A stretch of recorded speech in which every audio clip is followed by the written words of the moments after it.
का राधे राधे, राधे श्याम, दूसरे का राधे काहे कह दो, श्याम श्याम कहो। वो बोला जाने दो, राधे ना होती तो आधे श्याम रह जाते, राधे से ही श्याम की पूर्णता।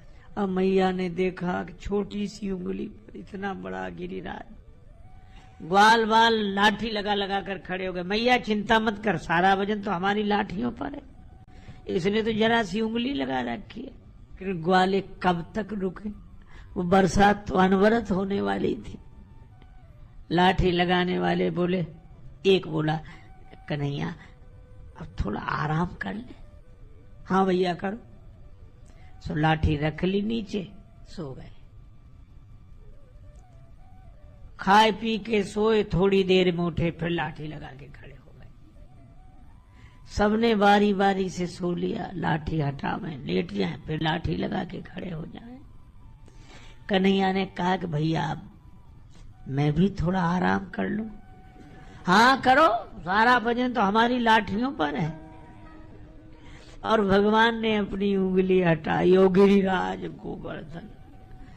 अरे कहा कन्हैया तू उंगली मत हटाना, सारा वजन तो तुझ पे ही है, हमें तो यह भ्रम था कि हमारी लाठियों पर वजन है। अब मैया ने भी देख लिया कि कन्हैया की उंगली का कमाल है, ये इतना बड़ा पर्वत हाथ पर लिए हुए है, सबको कठिनाई है। श्री राधिका जी के बस में भगवान, इसीलिए राधिका जी से जिसका नाता उसका भगवान से नाता हो ही जाएगा। हमारे ब्रज में लोग कहते हैं राधे राधे श्याम मिला दे। एक ने कहा राधे राधे, राधे श्याम, दूसरे का राधे काहे कह दो, श्याम श्याम कहो। वो बोला जाने दो, राधे ना होती तो आधे श्याम रह जाते, राधे से ही श्याम की पूर्णता है। तो श्री राधिका जी के कारण भगवान श्री कृष्ण के चरणों में प्रेम। अच्छा, श्री राधिका जी से कोई भी नाता जोड़ लो। बरसाने में एक सज्जन रहते थे, पास सब कुछ था, 3 बेटे, बेटों का विवाह हो गया, 3 बहुएं, शान मकान, बाजार में भव्य दुकान हो गए थे, पत्नी का देहांत हो गया था। संपन्नता तो पूरी थी, लेकिन वे सज्जन बड़े परेशान रहते। क्यों? उनके कोई बेटी नहीं थी। बड़ी विचित्रता है,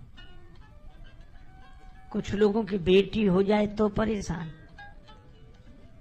और कुछ के बेटी न हो तो परेशान। वे सोचते थे कि बेटी होती तो मैं कन्या दान कर लेता, यज्ञ होता, पुण्य होता, पर बेटी है ही नहीं, दुखी रहते। एक दिन एक महात्मा आए, सेठ जी आप दुखी क्यों हैं? महाराज आपकी कृपा से और तो सब कुछ है, बेटी नहीं है। महात्मा बोले सुनो, जिस चीज का अभाव हो उसकी जगह भगवान को बिठा लिया करो। बल न हो तो गाओ सुनेरी मैंने निर्बल के बलराम। भगवान निर्बल के बल है। धन न हो तो भगवान को बिठाओ, और ये गाओ पायो जी मैंने राम रतन धन पायो। जिस चीज का अभाव हो उसकी जगह भगवान को बिठा लो। नहीं है, एक काम करो, सुनो सेठ तुमको मिलो बरसाने को बास, यही नाते राधा सुता काहे रात उदास। आप तो बरसाने के हो, श्री राधिका जी को अपनी बेटी मान लो। श्री किशोरी जी, राधिका जी आपकी बेटी। संत का आशीर्वाद, राधिका जी का अनुग्रह, भक्त की भावना, उनको ऐसा दृढ़ निश्चय हो गया कि राधिका जी मेरी बेटी हैं। संत ने एक चित्रपट मंगवाया, उनके यहाँ विराजमान कराया, पूजा हुई, आरती हुई, भोग लगा, प्रसाद पाया, राधिका जी बेटी हो गई।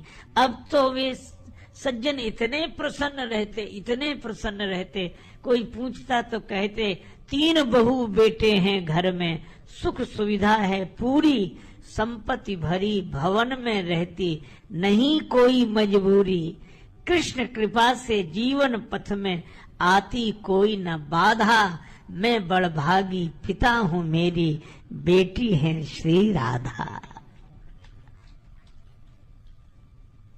इसी भाव में रहते। दिन बीतने लगे, बड़ा सुंदर समय बीत रहा था। एक दिन उन सज्जन के घर चूड़ी पहनाने वाली आई। घर में हमेशा आती थी, आज भी आई।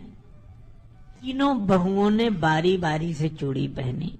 अब ब्रज की परंपरा, घूंघट डालकर एक बहू आकर बैठ गई, हाथ फैला दिए, मनिहारे ने चूड़ी पहना दी। एक गई तो दूसरी आई घूंघट डालकर, उसको भी चूड़ी पहना दी।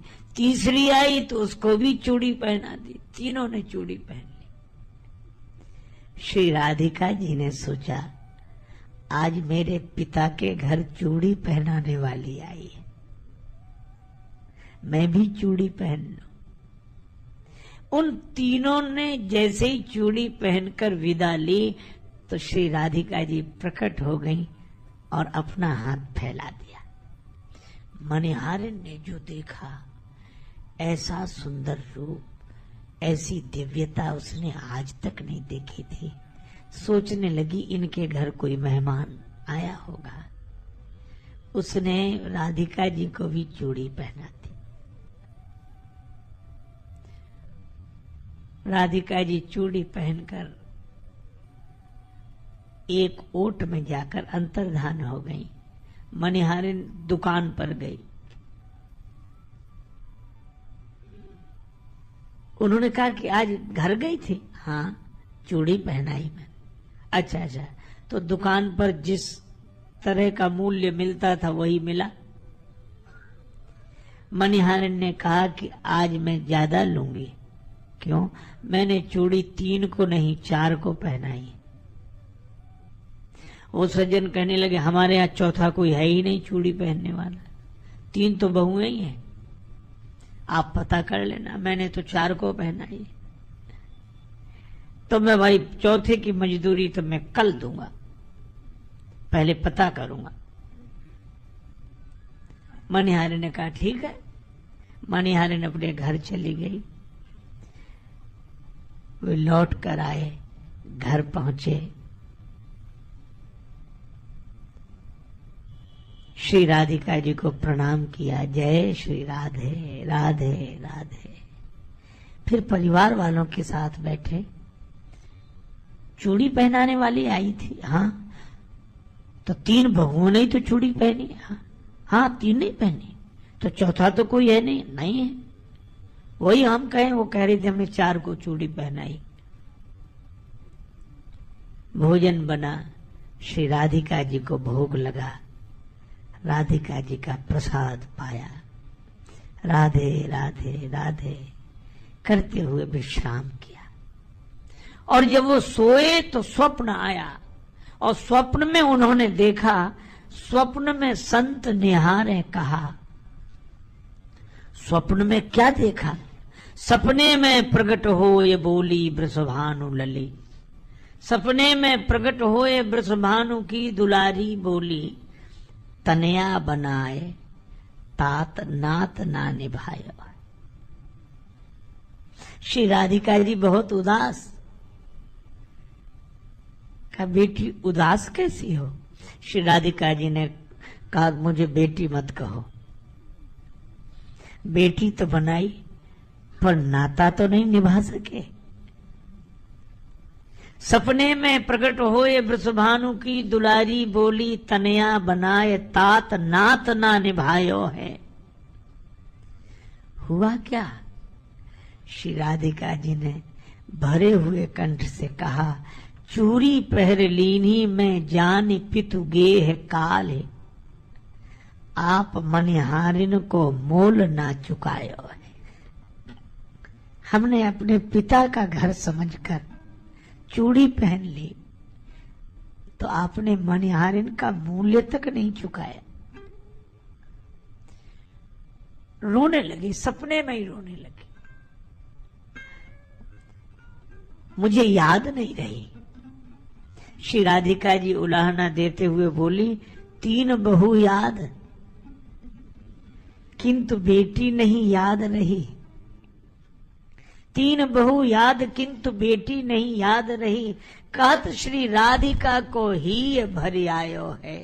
ऐसी भई दूरी कहो कौन मजबूरी हाय। आज 4 चूड़ी काज मोह बिसरायो है। जाग गए, लेकिन जागते हुए भी आंसू बह रहे थे।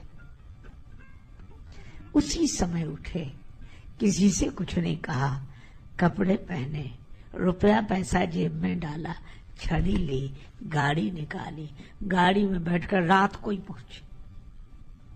मनिहारिन का दरवाजा खटखटाया। मनिहारिन ने द्वार खोलकर देखा, आप संसार मान्यताओं के आधार पर ही जी रहा है। तो हमारे महापुरुषों ने कहा कि इस मान्यता में एक मान्यता और सही, हम भगवान को भी अपना मान लें।